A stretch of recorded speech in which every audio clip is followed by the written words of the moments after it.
I call this meeting to order. Roll call, please. Miranda. Here. Maniscalco. Here. Hurtak. Here. Vieira. Here. Carlson. Clendenin. Here. We have a quorum. Thank you very much. Okay, per our agenda, Councilman Vieira, I recognize you. Yes, sir. Thank you, Mr. Chairman. I'd like to call up, if I may, Ms. Heather Erickson, if you wanted to come present this item, and then I'll present our speakers who are here for this. And thank you, Mr. Chair and Council, for allowing this to come at this time. Go ahead, ma'am. If you start with your name, please. Parks and Recreation Department. Per Councilman Vieira's motion, we have a bench dedication for Gabe Hassan, and was really my pleasure. If you know a little bit of his story, and I think that's going to get told between councilman and his parents, but I brought a little mock-up of what the bench would look like, and we did work with the parents just on the process of what the language would look like. And it'll go on a bench, and it kind of ties right into his Eagle Scout project, which was building benches. So he will sit, this bench will be outside the new Tampa playground at the rec center, where if you've ever been up there, it's like ants on peanut butter, because that playground's just packed all the time. So his name will be seen daily, and soon as this comes in, we will get back with the family, and we'll schedule something at the park. Thank you. But it was my pleasure meeting them today. Yes, ma'am. Thank you, ma'am, for all your work. And if I may, Mr. Yes, Chair, I'll just set this up, if I may. We have here Carolyn and Mahmoud Hassan, who are going to be coming up in a little bit to talk and just share from the heart, all talk. I had the pleasure of meeting them about a year and a half ago. And I'm going to try not to cry, okay? That's all I'm going to say. I'm going to try not to cry. But Gabe Hassan passed on in February of 2024 at the age of 17 due to leukemia. His parents are here. They're very good and decent people. They live in the New Tampa area. They attend the New Tampa Mosque out there, and they're just very good folks. Gabe was diagnosed with Schwarzman-Diamond syndrome, a very rare genetic disorder that would cause him to encounter many, many challenges throughout his life. But what made him such, and there I go again. I'm gonna pull through this. But what made him such an exceptional person is how he would live such an exceptional life and be a light to so many people throughout his time here on earth. He would have, just within a span of 5 years, 7 major surgeries, and he would often live in protective isolation, going through a kind of medical challenge that would be traumatic for him, traumatic for his parents, traumatic for his social upbringing and different things like that. But in spite of that, he was able to get a 4.7 GPA at Wharton High School. And weeks before he passed on, he was given his, or not long before he passed on, he was given his diploma from Wharton High School while he was at the hospital. He was always a very loving son to his parents as well as to his family. His dream was always to become an Eagle Scout. He was very, very passionate about the values of being an Eagle Scout. And so ultimately, with Troop 148, a ceremony was given for him in the hospital room just days before he passed on. There were 3 big pillars in his life, which was scouting, because scouting for him, and y'all have told me about this, represented integrity and character and just doing the right thing, being a good person, which is what being an Eagle Scout's about. His family, very, very loving to his family, as well as his faith as a Muslim. And so, you know, we want to honor him because it's something that touched a lot of people in New Tampa. And we just want to make sure that he is remembered because he was such a special young soul. So, Mahmoud, if you want to speak, sir, you may. Sure. And Carolyn, have at it. Well, esteemed council member, it's an honor to be here, and recognizing Gabe is a tremendous honor. That's the only way I could put it. He was a wonderful human being. I'm not just saying that as his father. He knew how to light up a room. He was an amazing young man, patriotic, loved his country very much. He loved his council. He loved his troop. He was a young man of faith. He was loved at his high school. Everywhere he went, people would, high five him and smile at him.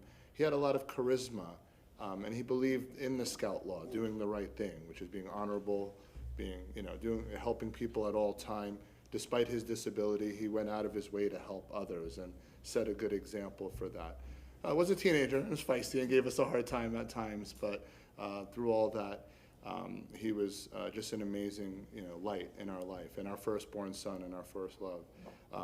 But also, he also reminded us how precious life is, because things were going great. My wife and I were celebrating our 20th year marriage anniversary. We were going on vacations, and then all of a sudden, we went to the doctor and found out that his blood work was not good and that he was starting to develop cancer.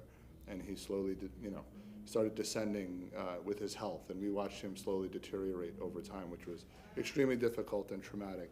So to see his name honored on a bench and a plaque in his name means the world to us and beyond. We don't want his name to be forgotten, to be lost. We want his name to be remembered, to see young kids and generations sitting on that bench, seeing his name, and hopefully he can inspire others. So I'm really, truly an honor. Thank you, Mr. Vieira, and thank you everybody for attending and allowing us this privilege. Thank you. If I may, unless, You want me to say something? only if you want to. I just didn't want to interrupt you. If only I if think you my want. husband said the most here in regards to Gabe. Gabe was definitely the definition of perseverance. He had 7 leg surgeries in a matter of 5 years. And not once did he say, oh, it was me. He just said, God must really, really love me so much to test me like this. And you know what? I still remember him helping another eagle with his project. He had an X fixture on him. This was his first one. I'm behind him, scared to death he's gonna fall on me. He's like, leave me alone. I'm painting. That was just him. He was a go-getter. He was one of the good ones. He really was. Thank you. Thank you, guys. And were you, I just wanted to say thank you guys for sharing from the heart. It's really hard to go in public on such a tremendous hurt. That takes a lot of courage and that takes a lot of heart. And so just thank you guys. It's an honor. Just- Thank you. You guys are wonderful. God bless you. Appreciate it. Council. Anybody? Thank you. Thanks. Our heart breaks for you. I appreciate that. Thank you. It doesn't. Doesn't, So no, this is- I mean, this is just to have it presented, and it'll be up in a matter of, I guess, Ms. Erickson, months, weeks? About 5 weeks. Okay, there you go. So, there you go. Very good. Thank you. All Be- right, thank be you. well. We appreciate the time and the opportunity. Thank you. Okay, now we are moving on to item 62, which is riding with item 23.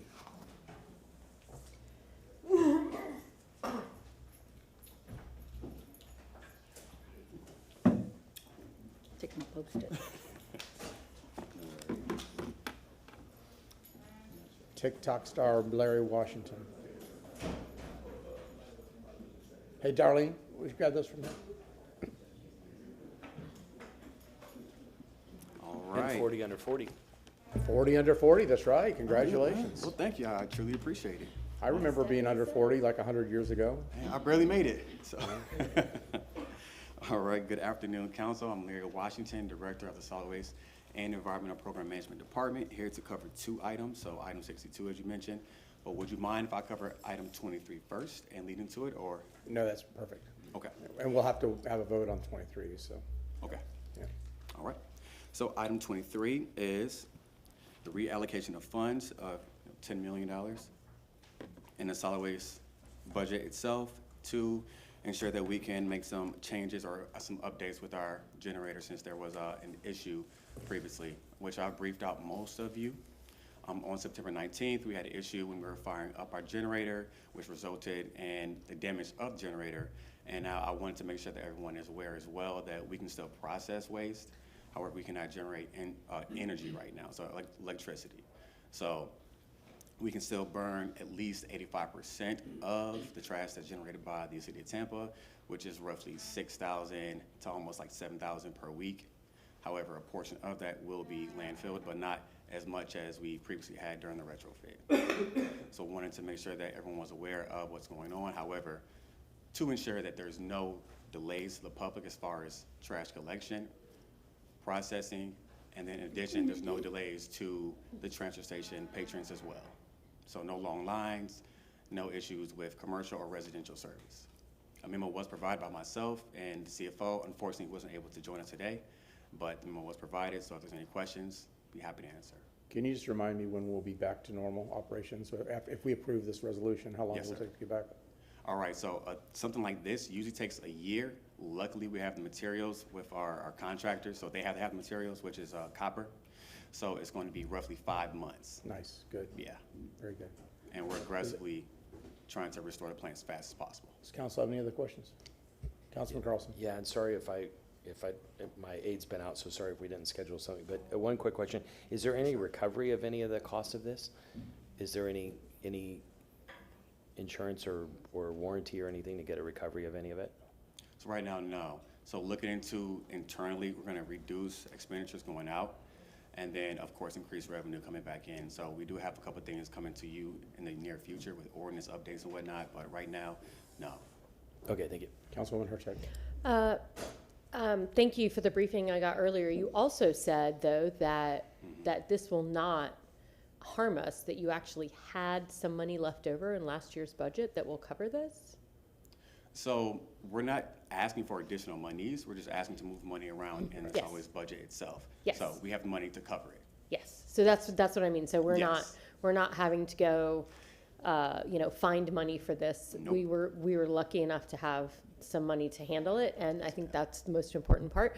But I also said this, and I never, ever regret the chance to say that while we're going through this, the less trash people create, the better off it is. So this is a good time, but if you haven't tried either recycling or composting, city offers some great classes on composting. Highly recommend you give it a whirl. Can you tell the giddiness of her voice when she starts talking about trash and composting? Councilman Maniscalco, would you like to move item 23? Yes, and before I do, thank you, Mr. Washington. He briefed me yesterday, and you went over everything, very specific details, and answered all my questions, so I appreciate you. I move item 23. We have a motion from Councilman Maniscalco, a second from Councilwoman Hurtak. All those in favor say aye. Aye. Opposed? The ayes have it. Thank you. And now we'll go to 62. All right, so item 62 is a bid approving the Zampel refractories work that's going to be done in the span of 3 years. It's for $5.8 million. A memo was provided as well. Do you have any questions? Council have any questions? No, move the item. Okay, we have a motion from Councilman Maniscalco to move item 62. Is there a second? Second from Councilman Miranda. All those in favor say aye. Aye. Aye. Opposed? Ayes have it unanimously. Thank you very much, Mr. Washington. Thank you. A lot of sitting around and waiting for just not much time, huh? Hey, Yeah. keeps the alternative. Okay, let's see. We have, did we already move 63 and 64? Yeah, we Okay. did it. We have 67, 9, and 7. Yeah, so 67. Good afternoon, Council. Brad Baird, Deputy Administrator of Infrastructure. Proud to tell you that September 5th, we just passed our 6th-year anniversary for pipes. 4 of you were actually there that night and approved the program. It's been hugely successful. Eric and Rory are going to go through some of the numbers for you, so they're pretty impressive, and then they're going to highlight a few of the projects. And with that, I'll turn it over to Eric Weiss. Mr. Weiss. Good afternoon, Eric Weiss, Wastewater Department Director. We do have a PowerPoint presentation, if it could be brought up. So the backbone of the pipes project is our master plans. You know, it's a 20-year period to look ahead. Wastewater assets are in 3 groups. You got our wastewater treatment plant, pumping stations, and then our actual pipes in the ground. And what this is, we did a master plan for each. At the Howard Curran Wastewater Treatment, Advanced Wastewater Treatment Plant, the 20-year plan looked at the condition of our current assets there, new technologies, current and future environmental regulations, and population. So we put that all together, and in 2018, that $561 million, that first line, that was our master plan for our treatment plant.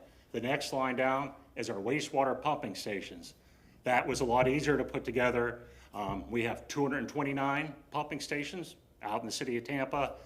Industry standard is every 20 years, you have to do a major retrofit. So that's how we kind of put that together. And last, that's the actual pipes. We have 1,500 miles of wastewater pipes in the city of Tampa. 60% of it was put in before the year 1970, 20% of it for 1950. So it's past its useful life, and that's how we came, because we TV our pipe and can rank them. We came up with that 648 million over the 20 years. So that's the 3 master plans that we did. Where are we at now? So since the start of pipes, we've done 119 different projects and over $730 million. I just looked this morning, about 60% of that, right on the nose, we've actually paid out to our contractors and consultants. Okay? One of the issues we're gonna be doing is, we did this before COVID, before lots of inflation hit. We did put inflation in the master plans, but obviously what we experienced was more than that. And I just put a number in there of 181 million. We don't really know yet. So what we're doing is, currently, through Contract Administration Department, we have engineering services advertised. And we want to select somebody and say, look at all these remaining projects. What is the actual cost or the new cost to finish that 20-year plan? And then look at some new environmental regulations that may have come up, like PFAS and forever chemicals. On the wastewater side, it's not cast in stone like on the water side, but EPA is working on it. But now would be a good time for our consultant to look at it and us start to plan it a little bit. Okay. Okay, I'm not going to go through all 119 projects. I've selected 3 to go through. You may have heard me say this before, Bayshore Wastewater Pumping Station. Pumping station located in the median of Bayshore, south of Beta Bay Boulevard, built in the 1950s. And the engineering standard at that time, hey, put all the pumps and electrical gear 2 to 3 stories below ground. Well, modern practice, due to storm surge, climate change, it doesn't happen anymore. We were already starting this project when Hurricane Helene hit, and it actually flooded out and destroyed. We had a stationary bypass generator, but we already had this project in the works. Good news is, this project started last year. We're supposed to be online by the end of next month. So hopefully everything checks out and we can start breaking down and be done by Christmas. It's a big sustainability part of this. If you could see, there's a building and then a bigger wall around it in the picture.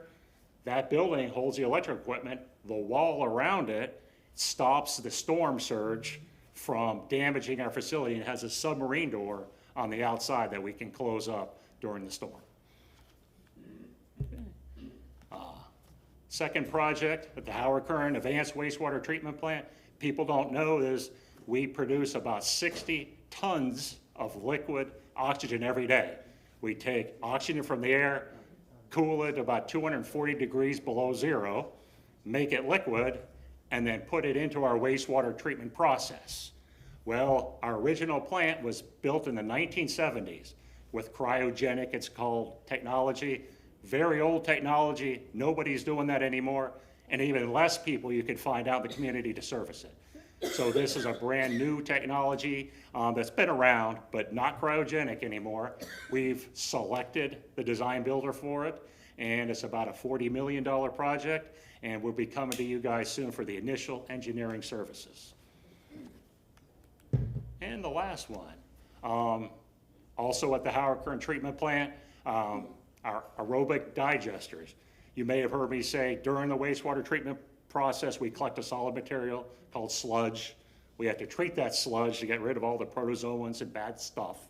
You do that in these very large tanks called aerobic digesters, and bacteria eat all the bad stuff, a lot less mass. We then take that finished material and haul it off site. The original anaerobic digesters were built in 1950.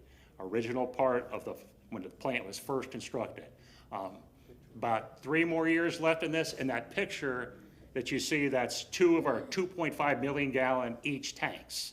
And those are sitting on piles, and we're actually coming out of the ground right now with the walls. And with that, I'll turn it over to Rory Jones. Thank Thank you. Rory Jones with the Water Department. And like Eric did, I'll kind of go over our original budget, what we've awarded, and a couple of trends. You know, one that's negative. He mentioned, you know, our construction costs, and then some positive ones out of it. I'll highlight a couple of projects and then give you an outlook of what's going to be hitting the docket here soon. So we'll start with, you know, our original budget was 1.5 billion of that 2.88 or 2.9 billion overall program. You know, on this, and to date, we've awarded, you know, more than $630 million in projects. And as you can see from the lower right, remaining from the original program was 878 million. And it sounds good, but you know, really the takeaway from this deferred projects page is those two here in the middle, and you can see really the upward trend that we're seeing. The DLT master plan projects and our distribution projects. We've got an increase since the pandemic, and that's really the main takeaway from this. And at this moment, well, we do have the construction costs estimated at deference as $607 million. So our team put together this this comparison of, this is our low bid contract, and we had a couple of contractors on board pre and post pandemic, and you can see the cost increases across the board. This is something that, like Eric mentioned, we did build in inflation into the overall cost estimates, but not to the tune of what incurred as part of the pandemic. And this is really both labor and material costs. But we're not ringing sounding the alarm yet. You know, there is a lot of positive that's coming out of, obviously, out of the PIPES funding program. Most notably here is we are seeing main breaks decrease, and that's because we're replacing our infrastructure. We do also have a downward trend in water loss, which is a good thing as well. Here's another kind of graphical representation, a heat map of those main breaks pre and post pandemic. And you can see on the right, it is trending in the right direction. So we are pleased with what we're getting with our money here. And I wanted to highlight a couple of projects, and the first one here is the filter building improvements. And this is a $115 million project. We're adding necessary capacity, 20 MGD, to our filtering process. Here in the highlighted yellow, that's really where the footprint of this structure is going. We are adding deep bed biologically active filters, and it is augmenting or adding to those bank of filters to the right of that screen as well. This gives us the necessary capacity so we can properly service those old ones. Here's some additional pictures of that footprint. And eventually, that's to the left, that's what you'll see is the new building. The orange on the right is our existing filters. The new stuff is on the left. This should be wrapping up by the end of 2027. Another 3D rendering of that as well. The next project I want to highlight is our chemical system improvements project. This has been an ongoing effort to decommission. I have skipped ahead. So here in the yellow, to decommission our gaseous chlorine disinfection process, and we've done that. We had to clear out room where we were storing that rail car to put in hypochlorite generators. And in January, it looked like this. This used to have railroad tracks in there, and 2 90-ton rail car units were in there. We did decommission that, and today it looks a lot like this. A lot of piping, a lot of equipment in this room, and I'm excited to say that next week we should be commissioning the first on-site hypochlorite generation unit. This is going to give us control of our own destiny, especially in adverse situations like hurricanes. We won't rely on those outside vendors to deliver chemicals. I don't know who's more excited about that, you or her. You got a big smile. She's over there going, Additionally, it's much safer than the other as well. So this is basically low strength bleach, less strength than what you would get at Publix. Much safer for the community. So what's upcoming? Within a month or two, you should see an amendment for our 6 design. We're excited to kick this off officially. Within the next couple months, site-wide electrical improvements will be kicking off. And this really modernizes our electrical feed system at the plant. It makes us more redundant, and it's much safer. It also adds additional generation capacity. So with all these improvements that we're doing with the pipes program, it increased our electrical capacity. And we've had to replace these 25-year-old generators that no longer would service our electrical needs here. So we are replacing those as well. Finally, here is within the next couple months, we'll be submitting a GMP for your approval as well. And this is replacement of really those intakes coming off the river. Our original pumps are still in operation today. And this configuration helps us clean what's floatable and coming off the river, and is providing a better intake should a prolonged drought occur. We would have the additional capacity kind of pull in from the river. And although I did showcase some downward trends, with our construction costs, I can't imagine where we would be without the pipes program. I would hate to think about it. Proud of the team's accomplishments, and look forward to our future. And with that, I'll open up to any questions. Council have any questions? Councilman Carlson. One thing that would be helpful, thank you all for the presentation. One thing that would be helpful is to show a track of the original total estimates. It was like 2.9 billion, and how we're tracking against the total, so that we can see, knowing that they're. And that's what I've done on the second page, or the third page, the deferred projects, and we're doing those estimates. I think you did it project by project. My point is like how's the whole budget tracking compared to where we thought it would be at this time, just so we can see overall, how if we under over. Yeah, under over. And then the other thing is the water treatment plant. I think it was originally 100 million or something like that. Now 415 million. Any idea? How have you guys had an appraisal of it? What's the value of it? Of the DLT. What's the value of it that you put for insurance purposes? Is it more than 400 million? It's, I believe, over $1 billion. Over $1 billion. I don't Okay. see Brad in here. I think it's over $1 billion is from an insurance perspective. And then 2 other quick things for Eric.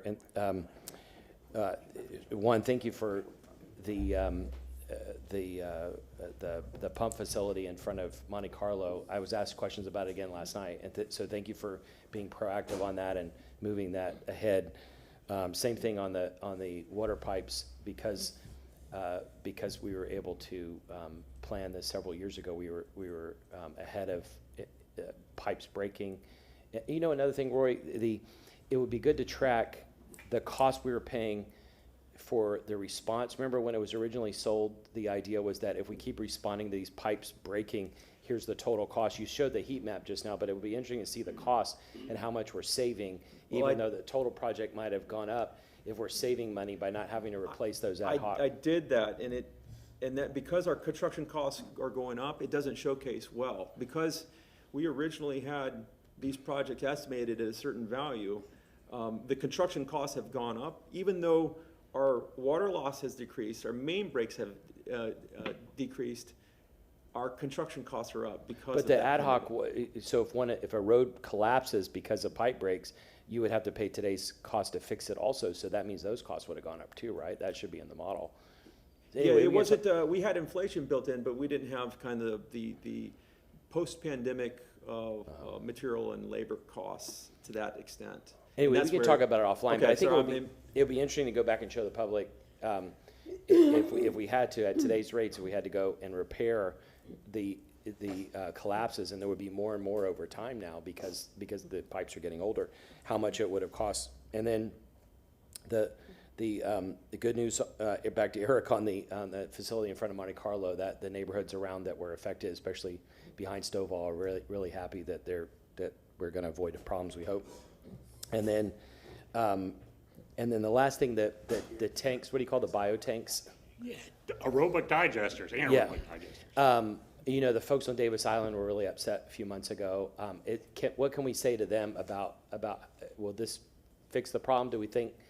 Yeah, good question. And what happened then is, you know, we got hit with some kind of chemical that we didn't know, we still don't know where it came from. Somebody came up with a truck and dumped some stuff into it. Somewhere. You know, we have 211 square miles of our service area.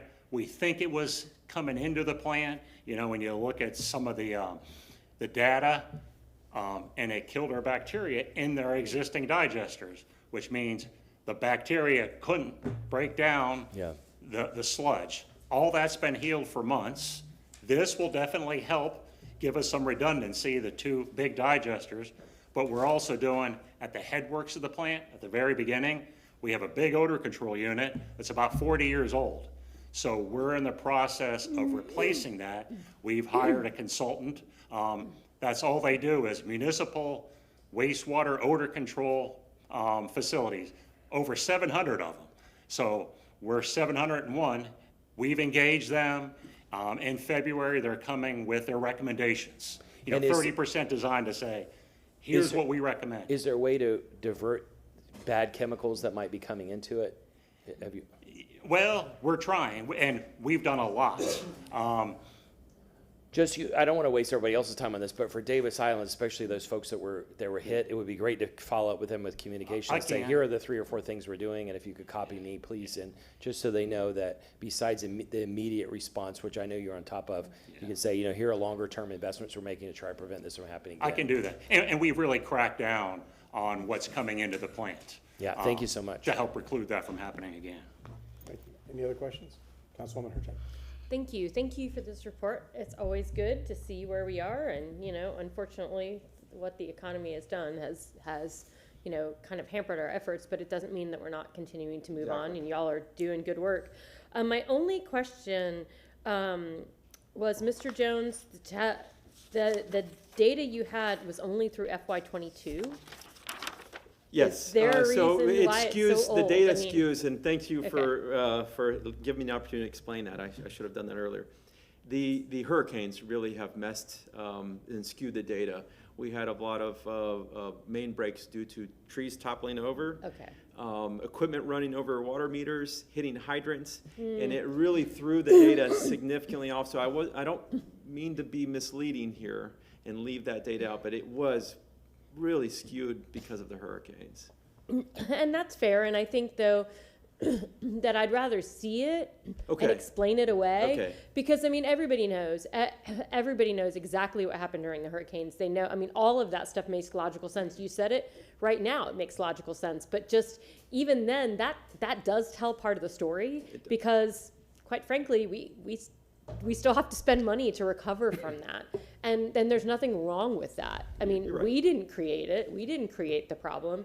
I mean, the hurricane coming, that was an act, you know, natural disaster. So just knowing that it is another thing that we're having to spend money on, that does sort of hamper the continuation of the project. And, you know, that's okay. Okay. So I do appreciate both of you all. I know, really excited about the new 6 project going in to help clean our water even more, but also to figure out what we can do. And Mr. Weiss, you and I have talked about ways we can improve the wastewater as well. So as we discharge, we're discharging less stuff. So again, I'm looking forward to like how we continue to clean. I know the 6 wasn't as successful there, but whatever else we're looking at next, I know we're always on the cutting edge in this sort of technology, so I look forward to seeing what we come up with that we can continue to decrease what's left over.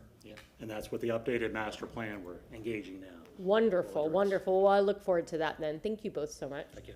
Thank you. Okay. Councilman Carlson. Yeah, just one quick follow-up. I was just at a conference the last few days where the Florida CFO was presenting, and you know they're taking a very superficial look at cities and counties right now, but they're going to come back through And the more we can communicate along the lines of what my colleague was saying, the more we can communicate with the public about how, even if the costs are increasing, even if the numbers don't look that great compared to the original, we need to set expectations in the community. Otherwise, one of the biggest complaints I get besides property taxes is, why are my water rates so high? And it's helpful to be able to show what the costs are and what these fees are going toward. And if it's not able to cover everything we were originally going to propose, we were proposing in the 2.9 billion, we need to start educating people about that so they know that it's coming. Otherwise, the state might come in and just say, okay, well, you guys are wasting money, you've gone over budget, we're going to cut it. Thank you very much. Hearing no other questions, thank you very much for the presentation. Thank you. It's always interesting. 69.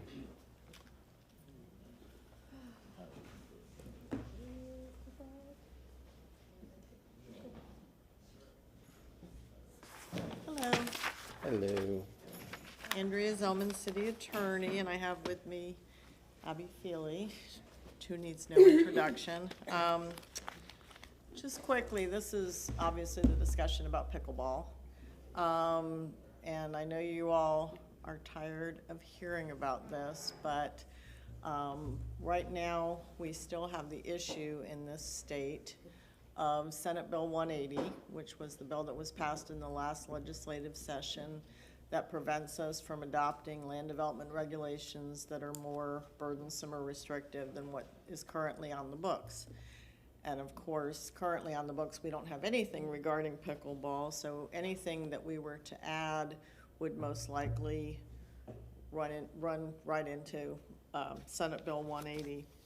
And you had asked me to look at other jurisdictions, and I did, and what I found is that in most jurisdictions that have any sort of regulations for pickleball, it's things like distance between the court and the next structure, or setbacks, lighting, hours that people can play, things like that. What I didn't find was anything adopted since Senate Bill 180, with the exception of, as you heard this morning, Hillsborough County is in the process, I should say, of adopting a regulation. But let me say a couple of things for clarification about that. First of all, we're talking apples and oranges, because what triggered it in Hillsborough County was within a large master plan community, the developer or the homeowners association or whatever it is proposing to convert some tennis courts into pickleball courts, and neighbors that live nearby have asked for relief. But we've talked to, both Abby and I talked to the zoning administrator in Hillsborough County, and they haven't seen what you're starting to hear more of, which is people putting pickleball courts in their own backyards. They simply don't have that kind of thing happening in Hillsborough County. And if you think of their pattern of development versus ours, you can understand why it really isn't an issue there. But I want to note that they were told, the Hillsborough County Commissioners, that is, were told by their legal department that they really shouldn't think about adopting a new land development regulation now because of Senate Bill 180.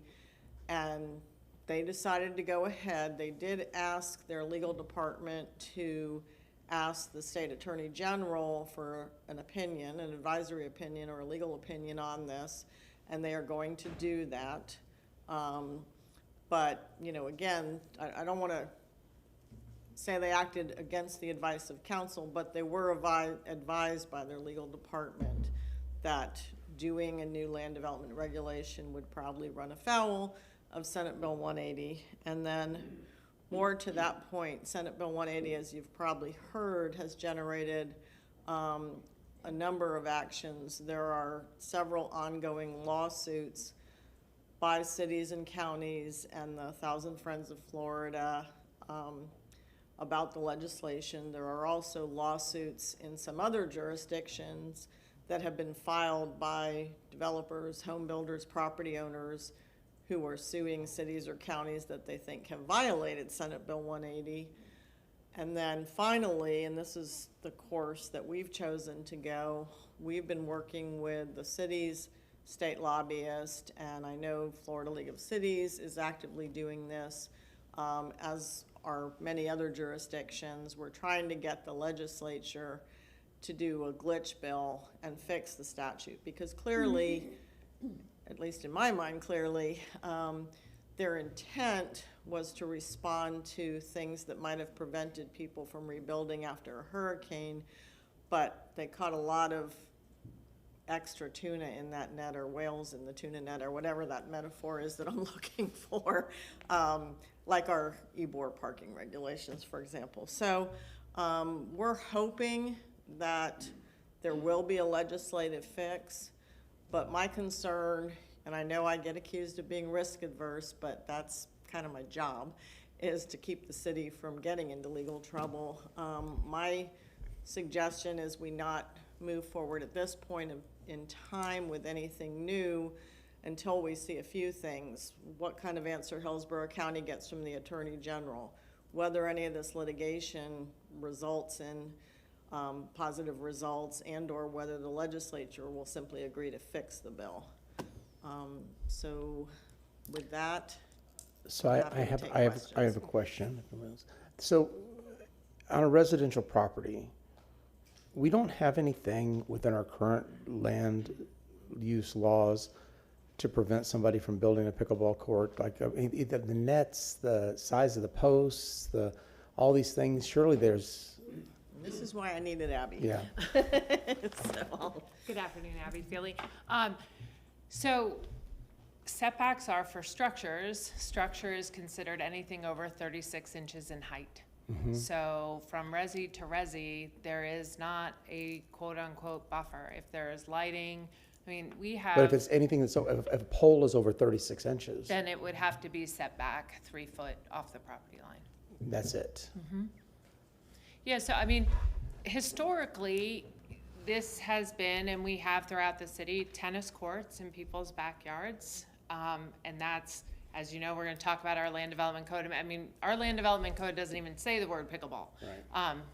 From 1988 till now, but, so there's nothing to stop someone from putting a basketball court in their front yard, a basketball net that you see on a typical driveway, and someone playing basketball till 11 or 12 o'clock at night. I mean, what we do have is we have a noise ordinance, and that noise ordinance speaks to plainly audible sound you can hear after certain periods of time, and that needs to be enforced. One thing I continually say in a lot of your land development hearings and things is the zoning department is not going out at 11 o'clock when someone's playing pickleball. That's a land development regulation, and we have to be mindful of what we're regulating and how we're regulating it. And that's a lot of times when different alcohol applications come, or a zoning, and it says that somebody comes to you and says, you know, I'm a psychiatrist and our code says medical office. It doesn't say for a psychiatrist's office, it's this. And then it becomes, well, now it's not a psychiatrist. So when we think about these things and we think about the adverse impacts associated with them, I think we need to think about what those regulations would look like or feel like, and ultimately how would they be implemented and how would they be enforced. So how would we, somebody wanted to put, I think this was Hillsborough County, right? They wanted wanted to put a rifle range, or whatever that's called, a range. Outdoor recreation facility commercial is typically what we refer to those as. But what if it's private? Like I just wanted to build a private target range in my backyard. Could somebody do that? In the city? Yeah.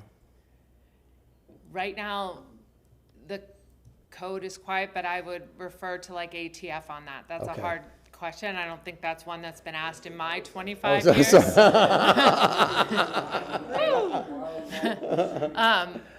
Well, I mean, it just shows you the unintended consequences of things, omissions. I guess everybody's going to look for the weak spot, right? That's the interesting. I mean, and your point about basketball courts is well taken, because I know that's an obnoxious noise too. The thump, thump, thump. Yeah. So, did you have anything else you wanted to add? I mean, I think one of the things we run into is even in our largest lots, with side yards of 7 foot, or the accessory uses and accessory structures at 3 foot. I know we spoke, as Andrea mentioned, we spoke with Adam Gormley this morning, but really what the county is facing is you have a lot of more traditional subdivisions that have community tracks that are in them, in their plats, that are their clubhouse and their other recreation, and you have those things configured in a way that there are houses near them and then there are houses further in the subdivision. For us, we don't have a lot of typical subdivisions that way. I'm not saying we don't have any, and New Tampa has a lot, but I would say Councilman Bureau would disagree with that point. But in our urban area, outside of areas like Gulfview and Palmacia, where our larger RS 100 and RS 150 lots, so that's 100 by 100 or 100 by 150 minimum. That's where I think you're seeing more of these because you have the additional space in order to be able to accommodate them. In our more traditional 50 by 100, 60 by 100 lot, that's not where they're happening. So I think right now what's on the books as far as the noise ordinance and that enforcement is the place to start. If people are hearing them, they want, but I think I already said too much. Yeah. Councilman Carlson, you want to say something? Yeah, I don't know, stop me if we're not allowed to talk about specific cases, but if, in general, if somebody has a PD, this was mentioned this morning, but if somebody has a PD and it doesn't specifically show pickleball, can they go back and put pickleball on it? I will speak in generalities, if I may, for a moment. So the use that we have currently in the code, which is in multiple locations throughout the city, there's one in Ybor City, the Pickleball Club, right, is called Recreation Facility Commercial, and then that's indoor or outdoor. And the definition does not say, it does not limit the activities that may occur there. So if you got that use and you've legally established it, I don't know that it would prohibit you from changing out one use for another use. And then what about the argument about the permeable space? The permeable space. Oh, I'm glad you mentioned that. Thank you for that question. So when people are coming in the city of Tampa, if you are paving more than 150 square feet, even if it is a shed, you must pull a permit, and that permit we do check for the stormwater requirements. So those are being checked, and we do have many of these courts that are on single-family residential that I did do a quick sampling of, and they do have permits. I can't say all of them because I did not check all of them, but there's several in right now. At least you know that we got one thing we get. Yeah, I mean, my general philosophy on this is that I don't think, there's the private property rights argument that people should be able to do whatever they want, but when the sound intrudes on other people and they can't sleep, that's when I think that you have to be considerate. And so that gets into noise. You kind of mentioned this earlier, but if whatever facility, basketball, tennis, pickleball, if somebody's playing at 1 o'clock in the morning or after, can you just tell people what the rules are about sound and what they can do about it if there's a loud noise? At what Yes, times? let me pull it up so I quote it properly. And then it would be to call the non-emergency line for Tampa Police Department. Fabulousness. And let me say, while they're looking that up, if we find a way to regulate this, I would support regulating it. In the meantime, anything we can do to protect people from being up all night listening to this would be helpful. What kind of person is playing pickleball after 11 o'clock at night? I don't know. Well, I For think you'll disclosure, recall, can I just say, for disclosure, my son is a co-founder of the Plant High Pickleball team, and I have this argument with him every day. Oh, wow. I don't think this is the section I want, I will say Andrea. also for disclosure, I never, ever, ever thought I would when I got elected, spend so much time talking or thinking about pickleball. I mean, how many times people have come in and talked, whether tennis players are bad about pickleball courts being converted or, it's crazy. It's just crazy. Anecdotally, I did hear recently that they've come up with a paddle that is less loud. I guess that's part of the problem with the pickleball paddles, is that when the ball hits it, it's a louder sound than when a tennis racket hits a tennis ball. Maybe we should offer those for free like we do bicycle lights. Right. That's not what you were looking But for. those paddles are very expensive. Yeah, I know. I've never played pickleball, so I don't know. Just anecdotally. Section 15154 states that it shall be unlawful for any person to permit, cause, allow, create, emit, or sustain unreasonably excessive noise from a property, including airspace thereof, located in the city of Tampa and not within the areas described in 14153, which is the exceptions. And it also says that unreasonably excessive noise from a property means sound from any property not within the areas described in 153, which is unreasonably loud and raucous, as defined in this section. And then it gives the definition of that to mean any sound which, because of its volume, level, or duration, jars, injures, or endangers the health, safety, welfare, or well-being of a reasonable individual or ordinary sensibilities. And you said they should call the non-emergency police number? Mm-hmm. Is that written down there somewhere? Does anybody know? I can pull it up on my phone.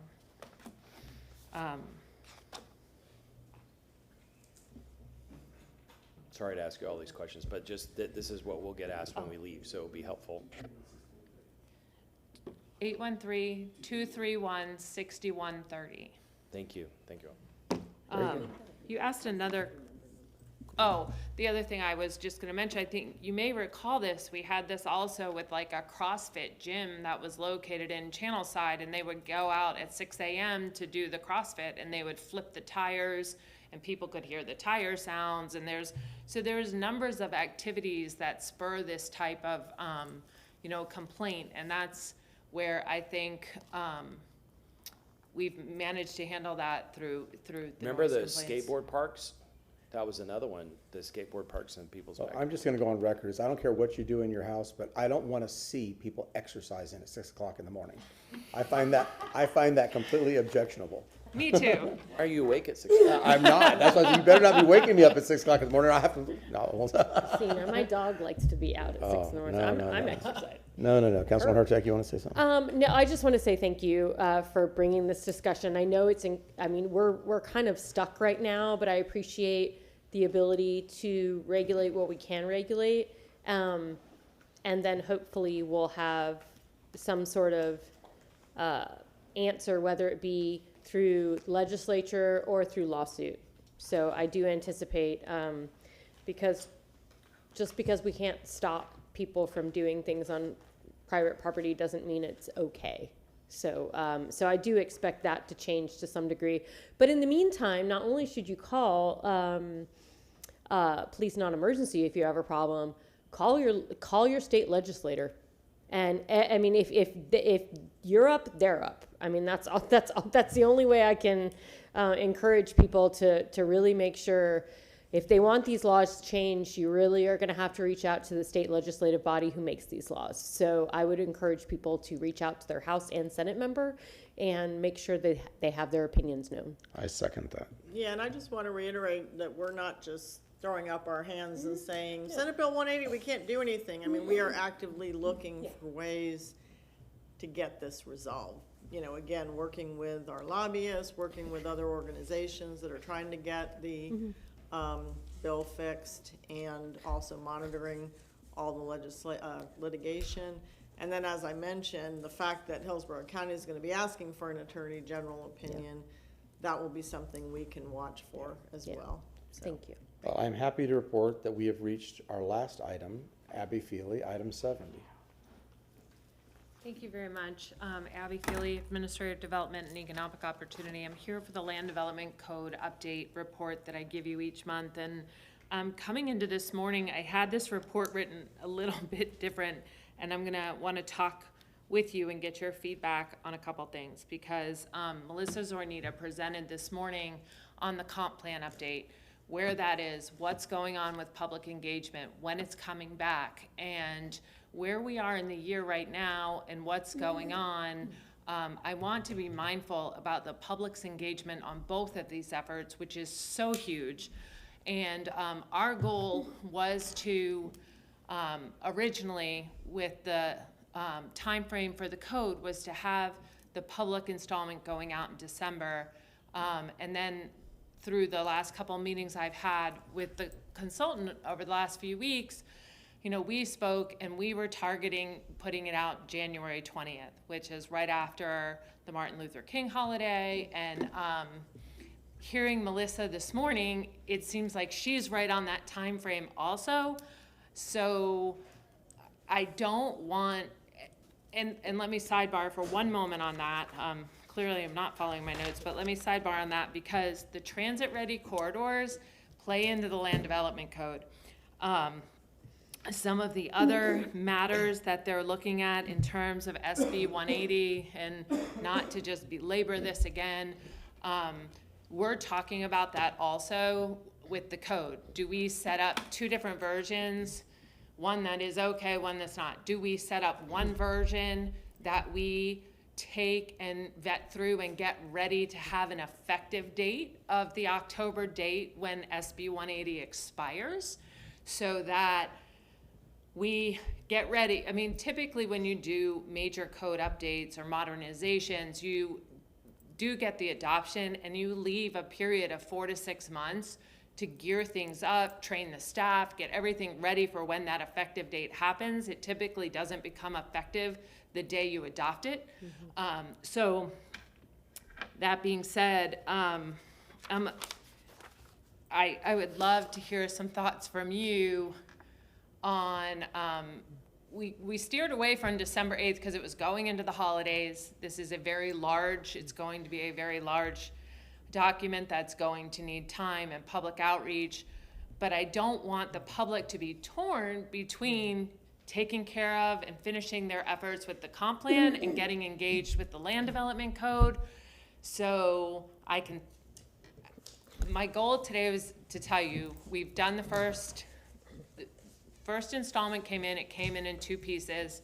The first piece we have given comments on, and we're having follow-up meetings on alcoholic beverage, animals, that came up, and also accessory uses and structures. So those 3 additional conversations are being scheduled right now while we're looking at the second part of the first installment, which just came in last week. So, and one of the things I told you last month was it's very hard to put those out because they are in very preliminary form, and we don't want anyone running off thinking this is what it is. So it's critical that we have those discussions, we close out those open matters, and then we have a very robust public engagement, which will take time. This is a huge undertaking, and it's important that we get it right. So that's kind of where we are. I don't want to delay, but I want to ensure that everything's working together. So after Melissa's presentation this morning, I asked her, I said, are you gonna put this on the website mid-January so you're getting public feedback, you're having those public meetings? I heard Councilwoman Hurtek say she would lead some of those other discussions. I just had a call with Evan as I ran back over here to say, let's make sure this is all aligning. And we need to know what's going to come out of the comp plan to ensure we're on track for the land development code. So I know that was a lot, but. Councilwoman Hurtek. So I appreciate it. We're all in just a tough spot. Yeah. I mean, there's just no way around that. So personally, my recommendation would be after we pass the comp plan, or as much as we can, which will be, I mean, talking to the Planning Commission, it's going to be things that we know will be okay. Some of these transit-ready corridors, some of these areas where we want to incentivize development, that will be more than what we're giving now, so we know they'll be okay to go through. I don't see a reason why you couldn't put out a draft after that mid-February. give people a little, a week or so to to be done with the comp plan and then move forward, because there's two things. I mean, yes, we're delaying, but on the bright side, they're already going to be in looking at development mode. So you're going from the comp plan, which is a broader view, to land development code, which is more specific. And I think that, again, having reached out, having had those communications with folks again about the comp plan will set people up in a good place. 1 month in government time is not that much. So, and it also allows you and your team to make sure it's as good as it can be. And the other thing I would recommend is, unfortunately, similar to the Planning Commission, when looking at things, what we currently under SB 180, just the two piles, what we know we could get through now, what may or may not be able to get through now, because here's the thing, we might as well just have the conversation now. Because as soon as we're able to move some things, then we can just do them. The public's already been through it. If we're gonna do the public conversation, let's just get it done. So that's my recommendation. I agree. Anybody else? Councilman Maniscalco? Yeah, no, it's not delay. It's so much information between the land development code, the comprehensive plan. It's historically huge. This is going to be transformational for the next generation. It's not just, we delay, like you said, in government time, what's a month, and it's after the holidays. People can take a breather, but in the same time, people's mind will be set on, what we have with, the comprehensive plan, the chart that was given to us this morning. They're already thinking about it. They go right into this. It gives you more time. But at the same time, it's such a minor pushback, minor delay that I'm good with that. I think it's a good timeline, and it allows the community to digest it, to read it, no accusations of, this was just sprung on us. There's plenty of time for people to really look into it. So I agree with that. So that's it. Thank you. Thank you for the presentation. Thank you. That concludes our agenda items. Time for what we do. But wait, there's more. Time for new business. Councilman Carlson. Yeah, I just need to make a motion to receive and file my Form 8B for item number 22 earlier, please. We have a motion from Councilman Carlson, second from Councilwoman Hurtak. All those in favor, Councilman Viera. All those in favor say aye. Aye. Aye. Opposed? Ayes have it unanimously. Thank you. Councilman, that was it? Councilman Viera. Yes, sir. I move to waive, so long story short, before I read this, what I'm going to be suggesting to City Council is that we give commendations next week at 5 p.m. It will require waiver of the rules because it's something that we probably have to do in the evening to get as many people here as possible. So this will, if I get credit for making these commendations, then this will bring my total commendations up to about 2,634 being on City Council. No, I'm joking. It's gonna be like 10 or 15 commendations. I think it's probably more than 2,600, but that's, I think you're under, don't cut yourself short. You're talking about just this year, right? I know, right? I make no apologies, damn it. I wonder how many commendations have I made? Oh, I think it's 0. How many of you met? One. Give yourself time. The commendation gods will reel you in. But so I motion to waive the rules of procedure to present City Council commendations to past members of the Racial Reconciliation Committee next week at the October 15th evening session, the start of the meeting. Given the meeting schedule is full, we will limit the presentation to 10 minutes. Further, I would like to motion to receive and file the summary report sent today by the facilitator. We have a motion from Councilman Viera, a second from Councilman Maniscalco. Did you want to say something about it? No, I just wanted to, there was conversation about this a little bit earlier, and I wanted to wait till new business to talk about it, but I don't disagree with the public and with the members of the committee who said, this isn't fair, this isn't right. And so I think some of their suggestions about rolling this into other things, looking at it from an economic perspective, are all very good. And so, I don't see why we can't take this and do what they've said. So I'm really looking forward to going through this report and then also hopefully having a chance to hear from them.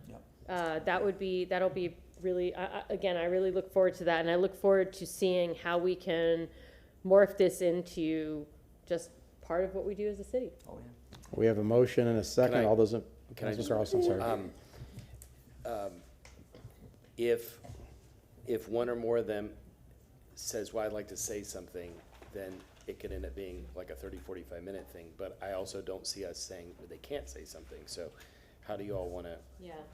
We could decide in advance that Yeah. we would give them a minute each or something. I'm just throwing, because we How bad can't is talk that night? outside of this room, I just wanted to throw. May I? It's a very long night. Is it a long, long night? What is it, next week? saw the staff report. It's not horrible.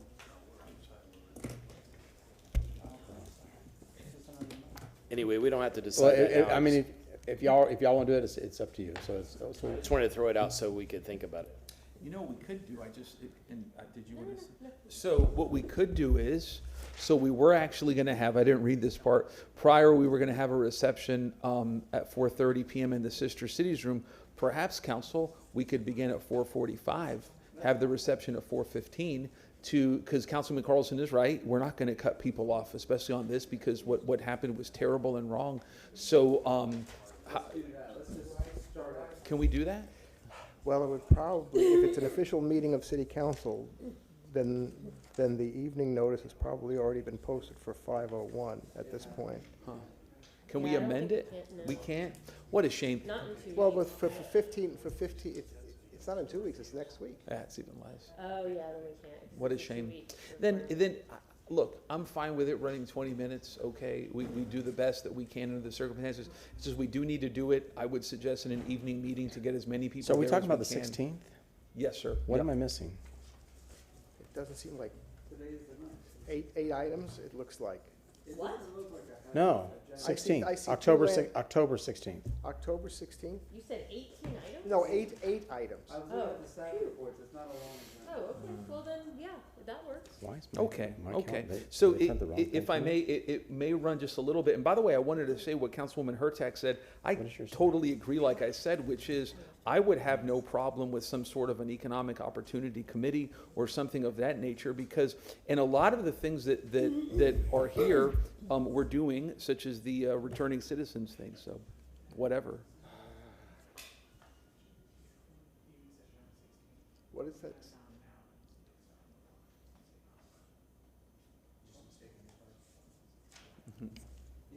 I'm looking at one that's like, I've got 2 items on it, so I'm like, No, what it the? says 2 and then, look, No, it's- it says, oh, and then here's 6, Hearing but it doesn't list 6. them, but doesn't list it. yeah. Okay, got It it. says continued to Yeah. hearing 6. But yeah, they didn't print out what it was, okay. Got it. Okay, well, we have a motion, we have a second. All those in favor say aye. Wait, But wait, there's more. Martin Shelby, City Council Attorney, I just want to make clear for the record and for the public and for council to be aware that what you have received is a summary report by the USF Institute of Government. Facilitator. And the facilitator, that's correct. This is not a final report. This is not a report of the committee. This has not been adopted by the committee. But for the purposes of now that the committee has been officially dissolved, they now have the ability to talk amongst themselves about this without Sunshine. the Sunshine Law. But I just want you to know, for the purposes of receiving and filing, I want to read from Council's Rules of Procedure, just so you know. The action of receiving and filing documents by the City Council shall not in any way be construed to constitute concurrence or endorsement with City Council of the matter being received and filed. Correct. So I just want that to be clear, that council is not adopting it as receiving and filing it because it is not the final report of the committee. I hope we all understand that for everything we receive and file, because just because something. That costs- is absolutely true, that it does apply. But something that crosses your desk, I don't know whether, we receive Well, and file stuff all I'm the glad- time. I'm glad you mentioned that, Yeah. because that is council's rules in the act of Yeah. receiving and filing it. It's not, very clearly. it's not an endorsement or an acceptance of fact. Yeah, That's clear in your rules, thank you. yeah, very good. Okay, so we have the motion, we have the second. All those in favor say aye. Aye. Mr. Shelby, you want to say anything? Before I say, all those opposed say no. Nay. Just kidding. Aye. The ayes have it unanimously. There you go. And if I may, one last one. I don't know if you all saw the video on the Heart Bus operator, Barbara Baker. Yeah. And so, she was wonderful. She helped unite a lost child with her family. So I did want to give her, behold, a council commendation. Anybody's welcome to come if y'all want to come for that. So, yeah. We have a motion from Councilman Vieira, second from Councilman Maniscalco. All those in favor say aye. Aye. Opposed? Ayes have it unanimously. Thank you. Councilwoman Hurtak. Okay, during the September 25th, 2025 workshop, we were informed that code enforcement was no longer enforcing ordinance number 2024-89 related to new rules for E-bar parking lots due to section 28 of SB 180, rendering the provision of the ordinance null and void. Therefore, I move to discontinue the future bi-monthly staff reports on E-bar parking lots compliance. Second. The next updated schedule, the next update was scheduled for December 4th, We have a motion. 2025. We have a motion from Councilwoman Hurtak, a second from Councilman Maniscalco. All those in favor say aye. Aye. Opposed? Ayes have it.